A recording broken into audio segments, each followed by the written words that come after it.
Bonjour à tous. Guillaume Dupin n'est plus l'entraîneur d'Angesco Handball, une décision qui lui a été signifiée lundi par les dirigeants et le président du SCO qui est notre invité cette semaine dans Totalement Hand. Christophe Magnal, bonjour.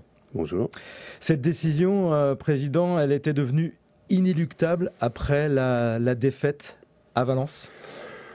Elle était devenue inéluctable, sachant qu'elle était sur la table depuis un moment, mais il y avait aussi d'autres scénarios sur la table.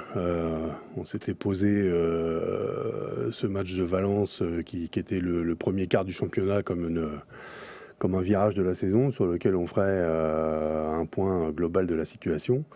Tout le monde avait été prévenu, les joueurs, l'entraîneur, depuis le début de la saison. Et l'idée était, sans précipiter les choses, de regarder les différents scénarios qui se prêtaient à nous. On a étudié un petit peu toutes les pistes. On a discuté avec beaucoup de monde, avec les joueurs, avec Guillaume, avec lequel on a beaucoup travaillé quand même encore, avec l'ensemble des dirigeants. Et donc effectivement, il nous a semblé que c'était la piste qu'il fallait retenir, qui pouvait, à notre sens, être une première réponse à notre situation actuelle. Oui, parce que vous auriez pu prendre cette décision le lendemain ou le surlendemain. Ça veut dire qu'il y avait encore d'autres scénarios sur la table, y compris de conserver l'entraîneur, changer d'autres choses, peut-être lui adjoindre d'autres personnes. Vous avez quand même pris le temps. Parce que, on rappelle, c'est pas dans l'ADN du tout du club de changer d'entraîneur. Non, c'est d'autant plus fort. Il faut voir cette décision d'autant plus forte. Effectivement, il y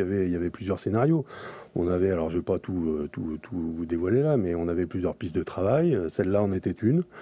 On aurait pu aller, mais bon, on s'est aussi posé la question. Enfin, l'année dernière, on a aussi essayé quelques petites choses.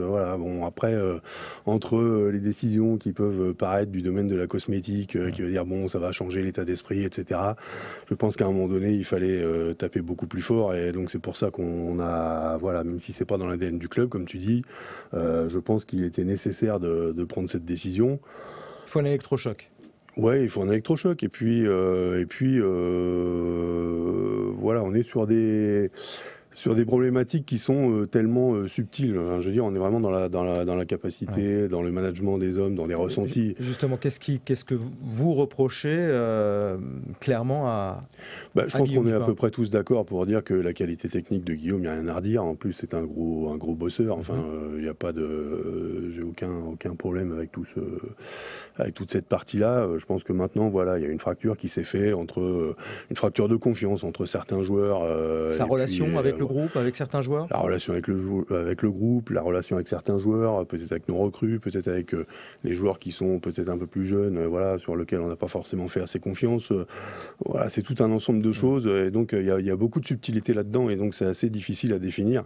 C'est pour ça que moi je suis pas non plus pour réagir de façon épidermique, et je voulais vraiment aller au fond du problème avant de prendre une vraie forte décision. En fait. Surtout, Christophe, que vous revivez en fait quasiment à l'identique le même scénario que la saison précédente. Alors vous aviez décidé de laisser votre entraîneur en place, mais pour vous, peut-être qu'avec les perspectives du club, avec aussi les investissements que vous avez fait sur les joueurs, la nouvelle salle qui arrive, un échec est inconcevable cette saison, cette saison encore. Le premier constat, c'est qu'effectivement, on était parti pour faire la même saison que l'année dernière. L'année dernière, il y a beaucoup de circonstances atténuantes. On sait ce qu'on a vécu. Ça a été une saison extrêmement compliquée. C'est difficile de mettre la responsabilité sur quelqu'un en particulier. Donc on avait souhaité garder la confiance en Guillaume pour cette nouvelle année, en disant qu'on souhaitait investir aussi dans la masse salariale parce que on avait les moyens de le faire. Et puis on avait besoin peut-être d'aller chercher des joueurs qui soient plus du niveau Pro League, et en tout cas de l'expérience. Il se trouve que on est parti pour faire la même saison que l'année dernière, donc ça nous a alerté très vite dès après le match de Villeurbanne, et donc c'est à partir de là on avait posé cette échéance du match de Valence, et donc moi il n'y a qu'un seul objectif qu'il faut qu'on suive, et je laisse l'ensemble des dirigeants et des composantes du club sont très clairs là-dessus. Je veux dire, l'objectif c'est d'être en Pro League à la fin de l'année, donc il était hors de question de laisser le projet dériver de la même façon que l'année dernière, et donc il était temps aujourd'hui de prendre une décision. Il nous reste les 3/4 du championnat à faire. Donc on a largement le temps de se refaire à la cerise, comme on dit, mais en même temps, ça ne nous laisse pas beaucoup de temps pour prendre des vraies décisions. Donc il était plus que temps de les prendre. Et donc voilà, on prend nos responsabilités et puis on met tout le monde devant ses responsabilités aussi, les joueurs. Vous avez toujours évidemment confiance en ce groupe, on l'a dit, répété, des joueurs de qualité qui ont joué au-dessus. Est-ce qu'il n'y a pas une ou deux erreurs de recrutement malgré tout aujourd'hui?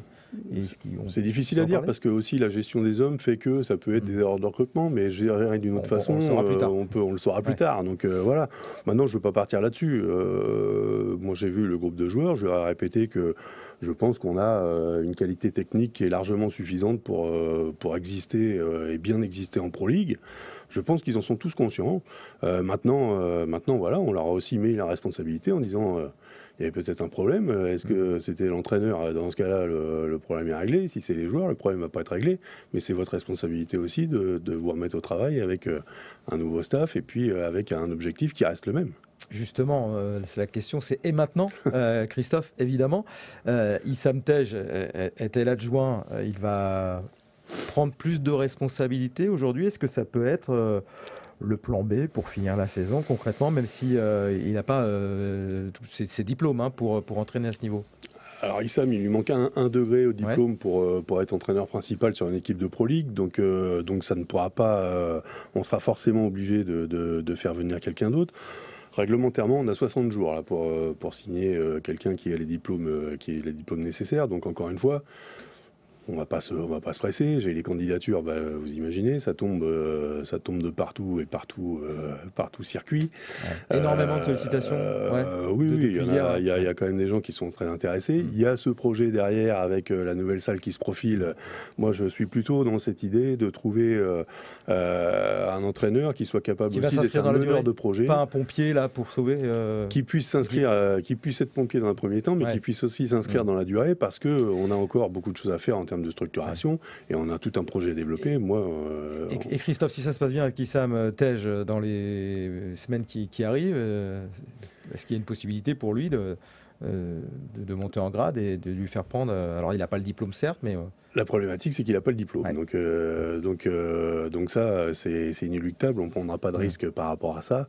Mais en tout cas, voilà, on n'est qu'au début. Je veux dire, ça fait 2 jours. On est en train d'étudier un peu ce qui se passe. Voilà, on ne va pas se précipiter. On va essayer de garder la tête froide. C'est quand même notre rôle en tant que dirigeant. Et puis voilà, moi j'ai un projet d'entreprise à faire vivre. C'est ce que je leur ai répété. Voilà, il faut qu'on suive ce projet d'entreprise intelligemment, en prenant tous les tenants et les aboutissants et en prenant les bonnes décisions qui fassent que ce ne soit pas le sportif qui grève le projet d'entreprise global et le projet du club en fait. Il aurait quel profil cet entraîneur? Donc quelqu'un avec un relationnel, si on a bien compris, plus important, avec aussi un gros bagage technique. Il y a ce qu'il faut, parce que les meilleurs sont évidemment en poste. Ouais, je pense qu'aujourd'hui les entraîneurs qui sont disponibles, il n'y a pas de problème sur le bagage technique. Je pense qu'ils sont tous plus ou moins, de toute façon, ils sont tous au niveau au moins requis pour la Pro League. Donc c'est pas forcément un des critères les plus comment on dit, qui vont être le plus important, parce que là-dessus ça va pas jouer à grand chose. Après, moi je pense que j'ai besoin de quelqu'un qui soit capable de mener un projet et puis qui soit capable d'amener une façon différente d'emmener le management, une façon différente de considérer les joueurs dans leur quotidien. Voilà. Plutôt français, plutôt étranger, qu'importe là-dessus, sur la nationalité. Ouais, j'ai pas envie de faire venir un entraîneur exotique qui tombe de je ne sais où. C'est pas du tout, là encore, c'est pas l'ADN du club. Moi, j'ai envie de trouver quelqu'un qui soit plutôt dans la construction et qui ait plutôt une vue à moyen terme. Donc voilà, je ne sais pas si ce sera possible. Voilà, on fera aussi avec ce qui est possible, avec nos moyens aussi, parce que il faut aussi prendre ça en compte. Et donc voilà, on a un petit peu de temps. On a 60 jours là pour faire signer quelqu'un. Voilà, mais j'aimerais que ça se dénoue assez vite pour pouvoir. Vous avez donné une deadline quand même. 60 jours, c'est long, donc. Non, on ne s'est pas donné de deadline. Pour l'instant, on reçoit les candidatures. Moi, je souhaiterais que ça se fasse assez vite. Que si on arrive à s'entendre sur un projet avec un entraîneur qui nous convient, de manière à pouvoir relancer le travail sur une nouvelle avec un nouveau staff et que ça puisse reprendre corps assez vite avant la trêve de janvier, en fait. Qu'est-ce que vous attendez de la reprise? Là, c'est Dijon qui arrive vendredi. Est-ce qu'il peut y avoir déjà un choc psychologique? Attention, c'est une grosse équipe, Dijon. Qu'est-ce que vous attendez de l'après, là, immédiat? Oui, le président de Dijon m'a appelé en disant « Bah oui, comme c'est nous qui venons, tu vas nous mettre la misère. » J'espère, je lui ai dit. Vous attendez une réaction de la part des joueurs? Oui, j'attends forcément une réaction parce que, comme je disais tout à l'heure, je les ai aussi mis devant leurs responsabilités. Ouais. Donc à un moment donné, quand on mène de plus de 6 buts à Valence et qu'un quart d'heure après, on est mené de 6 buts, je veux dire, c'est pas que de la faute de l'entraîneur. Je veux dire, c'est aussi les joueurs qui baissent les bras, c'est aussi... voilà. Donc moi, j'espère qu'ils vont reprendre confiance en eux, j'espère qu'ils vont reprendre confiance dans les relations qu'ils ont entre eux, qu'ils vont retrouver leur qualité technique, parce que pour l'instant, on les a pas beaucoup vus sur leur qualité individuelle.